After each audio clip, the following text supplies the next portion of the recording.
Welcome to Get Sleepy, where we listen, we relax, and we get sleepy. My name's Tom, and I'm your host. Thank you so much for joining us. Tonight's story is a real treat, and it will be read by Simon. We'll take a sleepy adventure in the heart of Tanzania. It's a magical place for anyone who visits, but especially for you, because you'll be exploring the sights with your own local tour guide, a friendly elephant named Tembo. Let's take a moment to relax now. First, take a deep breath in, slowly and steadily. Then, release even slower. Breathe in and release. Breathe in, release. As you release each breath, feel the tension of the day begin to fall away. Feel your back loosen and sink into the mattress, and your hips, your knees, your ankles, right down to your toes. Find a comfortable position for your arms and nestle your head down into the pillow.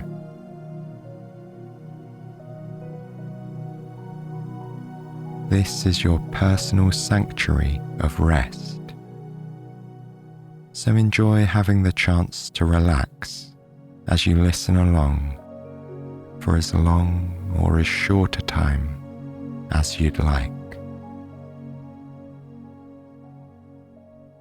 We begin our story on the most beautiful beach that you've ever seen.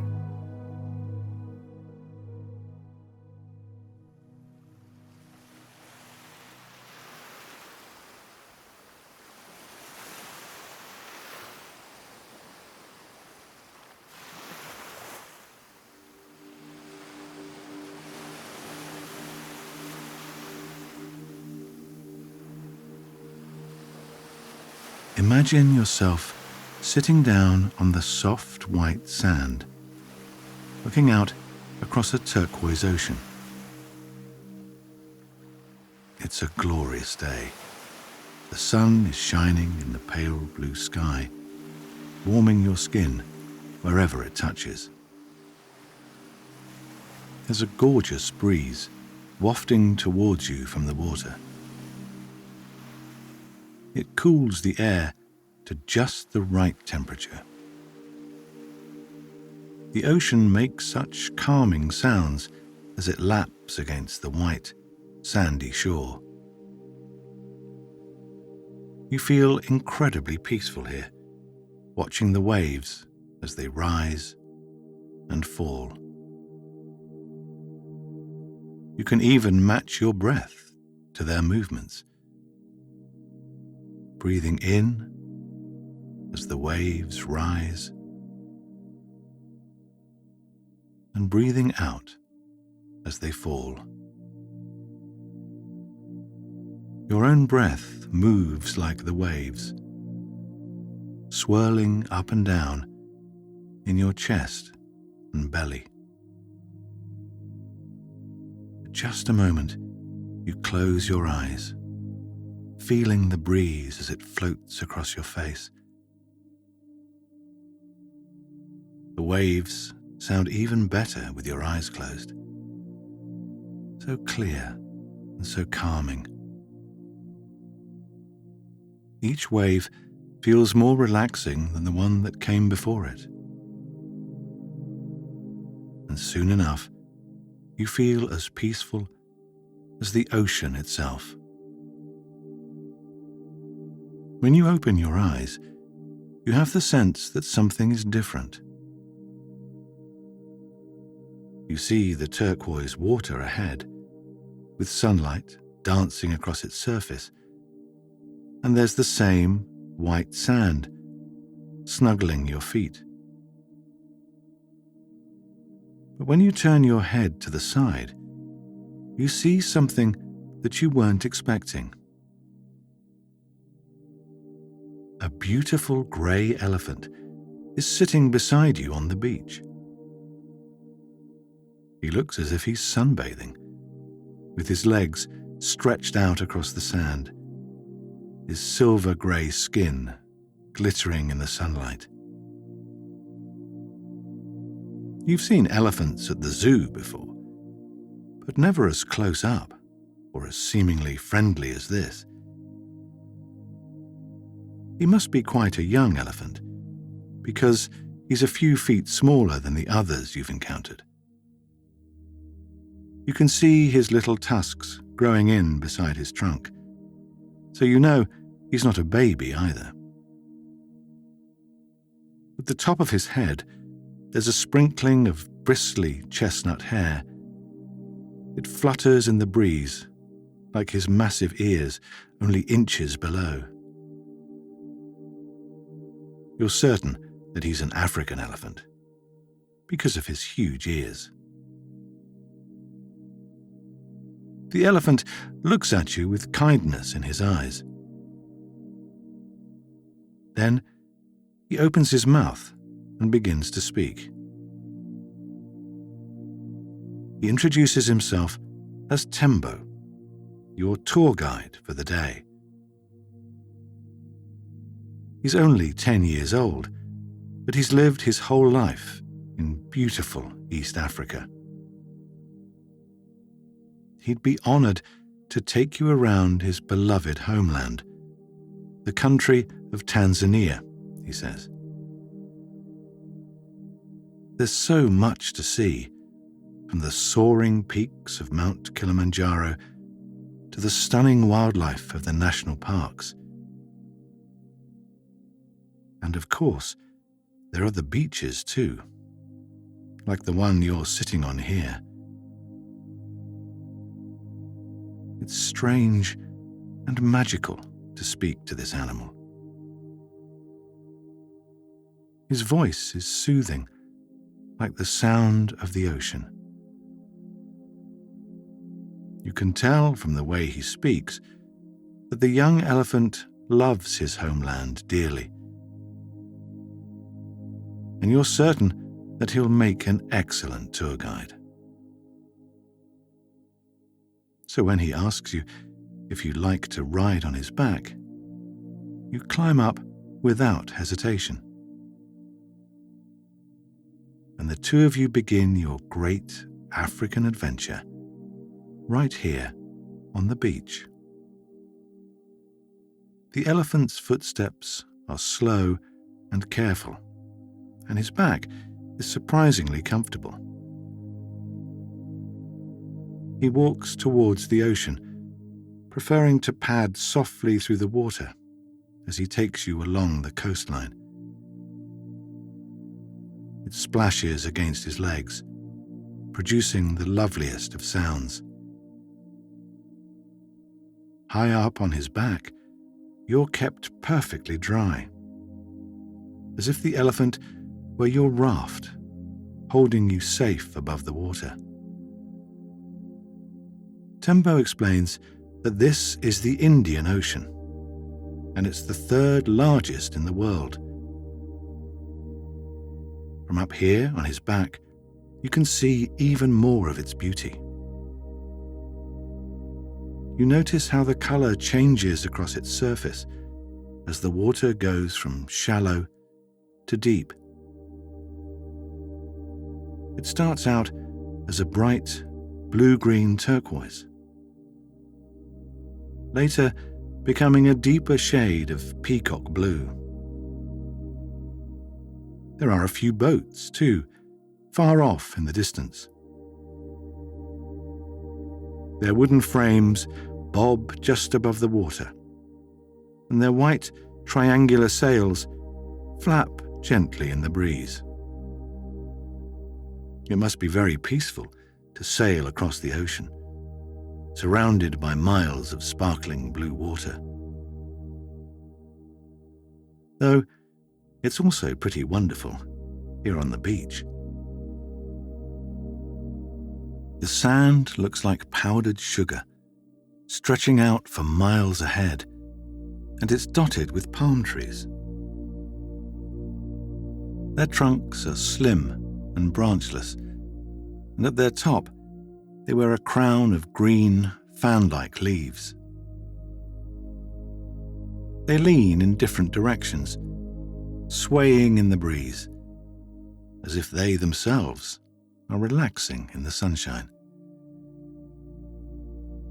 Between these trees and behind them, there are buildings of different types and sizes. There are gorgeous little lodges, perfect for holidaymakers wishing to stay on the beach.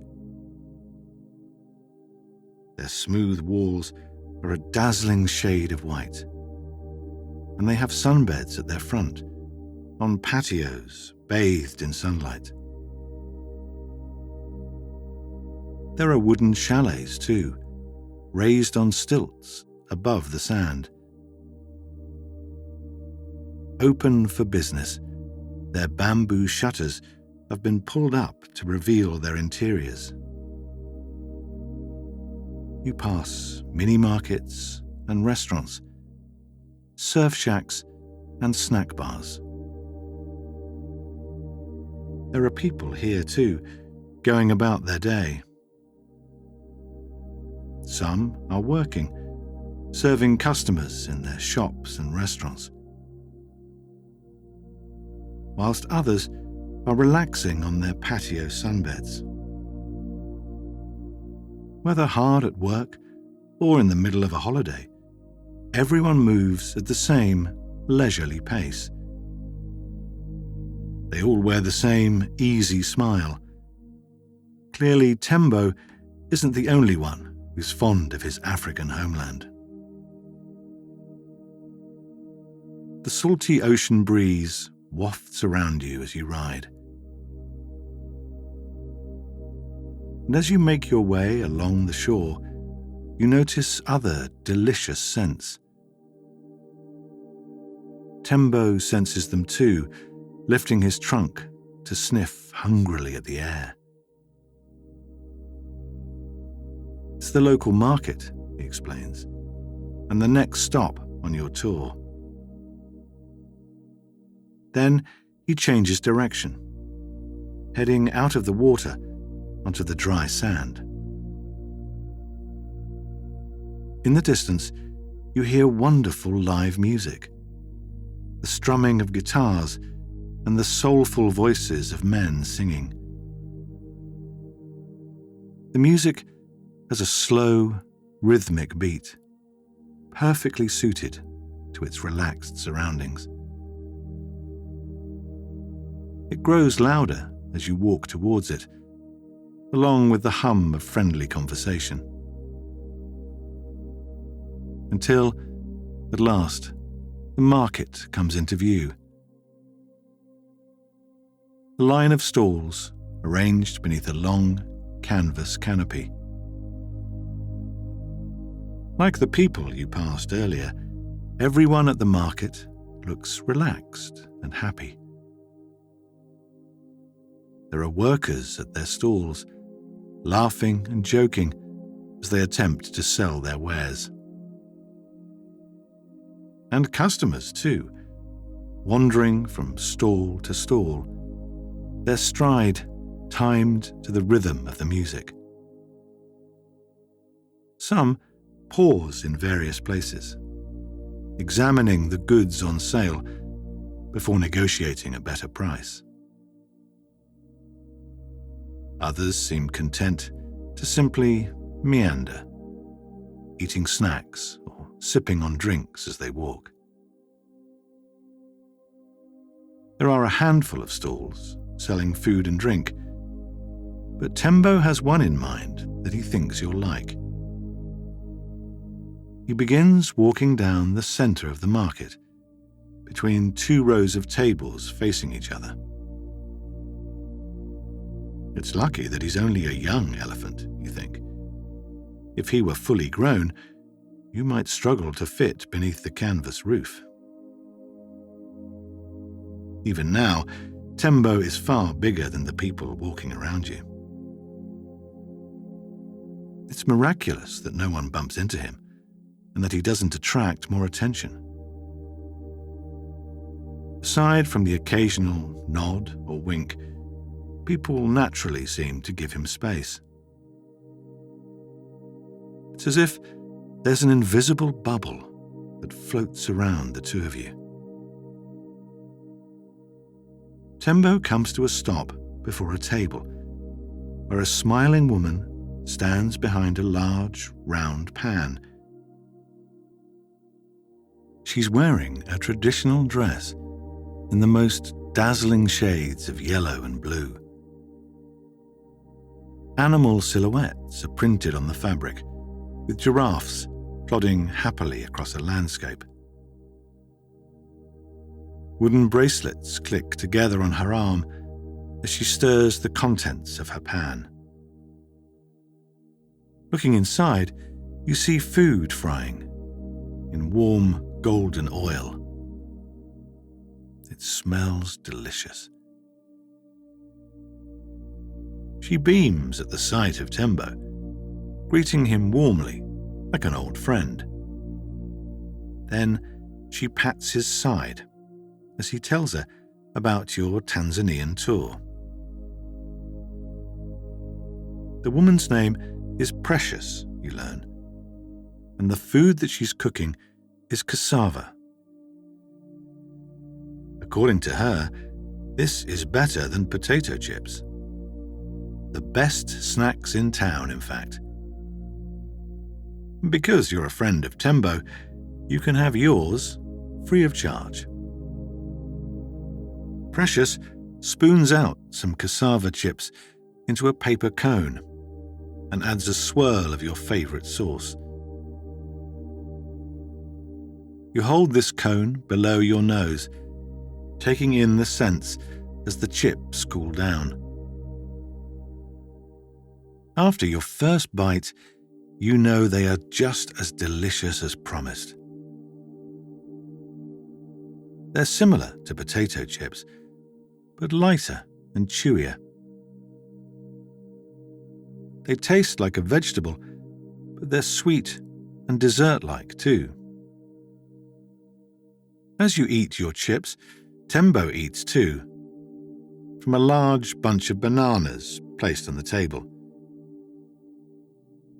He picks them up one at a time, curling his trunk around them and placing them into his mouth. You suspect he enjoys these a great deal, judging by the yummy noises he makes. Very soon, the bananas are gone, along with the tasty cassava chips.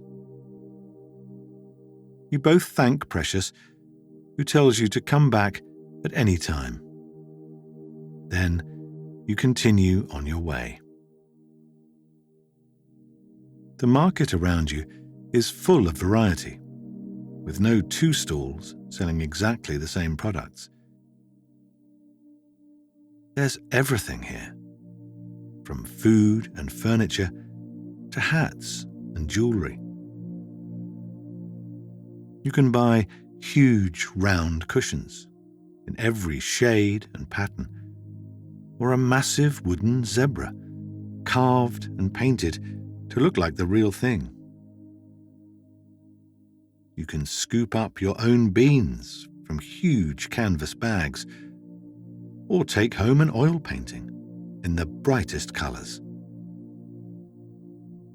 One particular stall has fabrics piled high for customers to buy and make into clothing.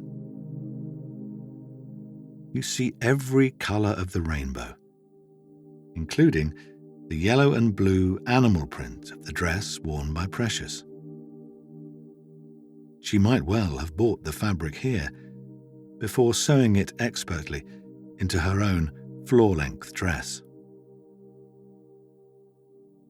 Tembo stops again at a drink stall, beside a chalkboard advertising freshly squeezed sugarcane juice. Like Precious, the man who works here is delighted to see Tembo.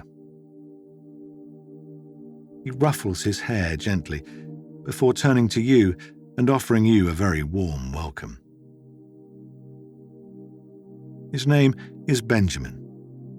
Hearing that you're a guest in his country and a friend of Tembo, he insists that you take a free drink. He picks up a tube of raw golden sugarcane, a little like bamboo in appearance, but larger and thicker. He places it in between two metal rollers and turns a wheel with his other hand. The sugarcane disappears between the rollers, coming out flat at the other end. All the while, the sugary syrup from inside drips down, pouring out along a metal slide. Next, it's filtered through a sieve and added to a mix of fresh ginger and lime juice. Benjamin grins as he stirs in crushed ice, telling you with certainty that it's the best drink around. He fastens the lid, inserts a straw, and hands it to you. The cup is cool to the touch, while the liquid inside is a golden lime green. And the drink itself is beautifully refreshing.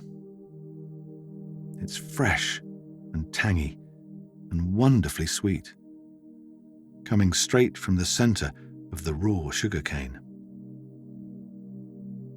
Tembo, it appears, is also a fan, though he prefers the woody cane itself.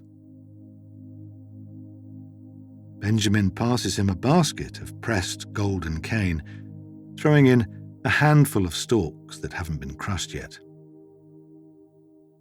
And one by one, Tembo curls his trunk around them, bringing them to his mouth and chewing happily. The juice stall is positioned beside the place where the music you heard earlier is coming from. There's a local band playing now, so you can sip your drink and enjoy the music. There's one man on guitar, positioned between two others, his fingers strumming the strings gently. He sings as he plays, beautiful, soulful melodies that make you smile. He's joined by his two bandmates, who are also singing. Positioned in a gap between two stalls, the musicians stand in the sand and look out at the ocean. It's as if they're singing to the waves themselves. Tembo says the song is about the importance of taking things slowly. He tells you there's a saying here that a hasty person misses the sweetest things. Then he leisurely returns to his basket of sugarcane, and you continue sipping your sweet, delicious juice. Neither of you is in a hurry to be anywhere but here, enjoying this wonderful moment. When the basket is empty, and the drink cup is too, you give many thanks to Benjamin and wish him farewell. It's time to say goodbye to the market as well, says Tembo. Now that you've both enjoyed some lovely food and drink, he can show you more of his incredible country. Together, you leave the market, Tembo carrying you along at a nice, easy pace. You can sit comfortably and take in your changing surroundings. Beneath the elephant's feet, you see sand become pavement. And there are roads too, with cars, buses and bikes moving along them. You see all kinds of buildings here, from old stone schools and long rows of shops to massive silver skyscrapers that reach towards the sky. Tembo informs you that you're passing through Dar es Salaam. It used to be a fishing village, but it's grown into a thriving and exciting metropolis. It's now the largest city in Tanzania, with over 6 million people living here. But it doesn't feel like that to you. It's as if you and Tembo are the only ones here. The elephant walks at a leisurely pace, but quickly covers large distances, thanks to his massive stride. Before long, you're leaving Dar es Salaam behind and wandering through the grasslands further north. There's every shade of green out here, painted across the grassy hills and plains, and on the trees, plants and bushes scattered all around. Tembo walks a well-trodden path that appears as an orangey-brown stripe between the green, where many animal feet and hooves have passed before. It's quieter here than it was in the city, though there's the constant hum of birds chirping. Some are songbirds with a beautiful tune to share. Their voices remind you of the market band and its lovely, soulful singers. Tembo is walking through a golden field when you first catch sight of a soaring mountain ahead. You know what it is before you're told. It's Mount Kilimanjaro, the tallest mountain in Africa. You can see it clearly on this sunny, cloudless day, watching over the landscape. The top of it looks flat from here and is dusted with white snow. Tembo calls it the roof of Africa. It's 19,000 feet tall, and not just a mountain, but actually a sleeping volcano. People flock here from around the globe to climb it, and they're not alone in seeking what the mountain has to offer. According to Tembo, the Chaga people make their homes on the slopes of the mountain. They practice agriculture and tend the most beautiful crops and gardens. Thanks to the streams flowing down from the mountaintop, they can grow everything from bananas to coffee beans. And whatever they don't eat, they can sell for profit.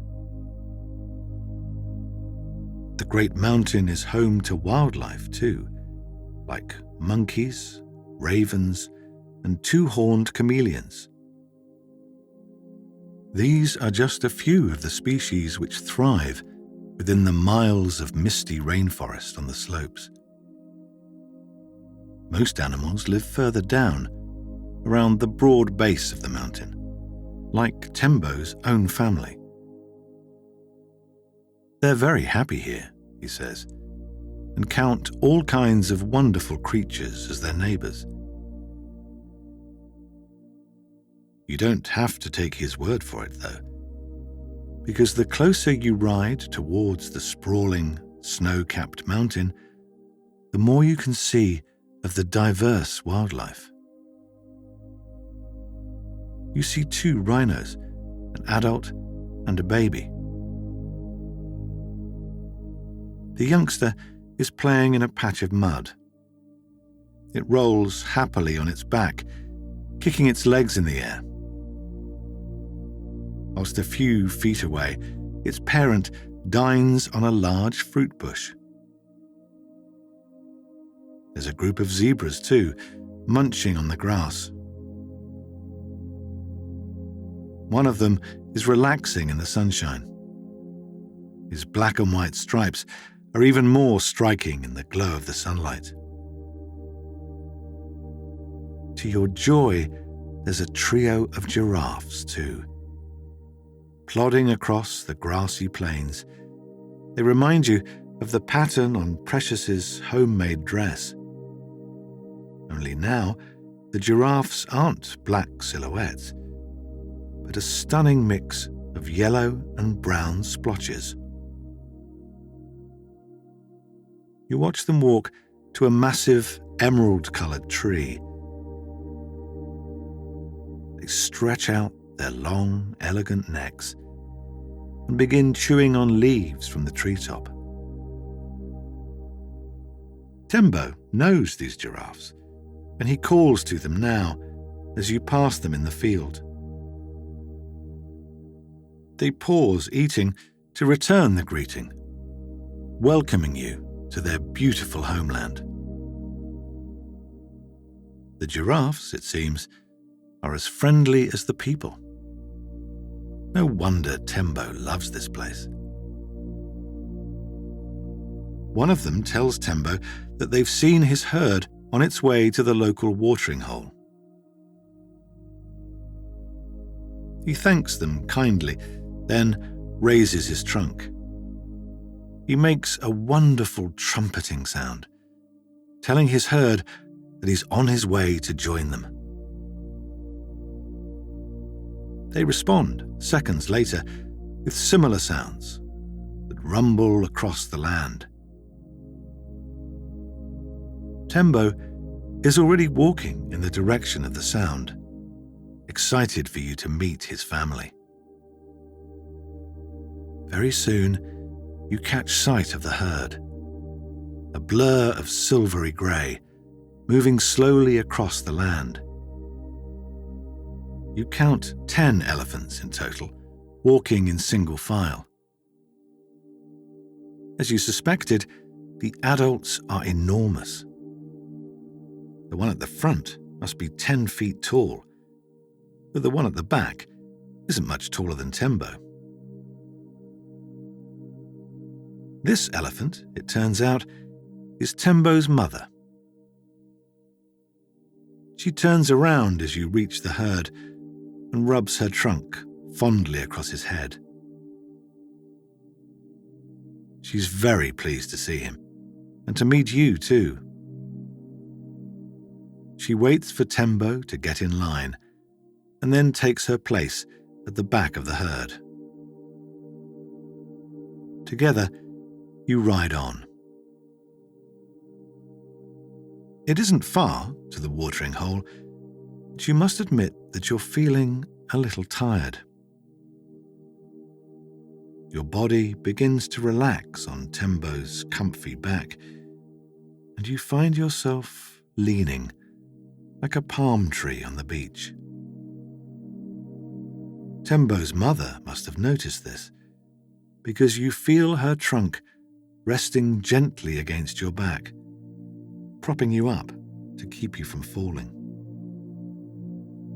She does this all the way to the watering hole, before helping you down from her son's back. You thank her for her help as she steps away to drink some water. Then you speak to Tembo, telling him what a wonderful day you've had in Tanzania. He's been an excellent tour guide and the friendliest elephant you've ever met. He rubs his trunk affectionately across your hair and tells you to come back anytime you wish. You're part of the herd now, a member of the family. Then he guides you to a wild fig tree, where you rest in the shade, leaning against the tree trunk. You watch the elephants gather round the massive puddle. Some drink the water, while others wash or play. One seems content to paddle through it, sending waves rippling across the surface of the pool. You close your eyes, breathing in the fresh air. You can smell the scent of grass, earth, and mud, all of which are comforting to you. You listen to the sounds of the watering hole and smile to yourself, thinking of all your new friends. Before you know it, you're falling asleep. Your day is ending just as it began, with the calming sound of lapping water in beautiful Tanzania.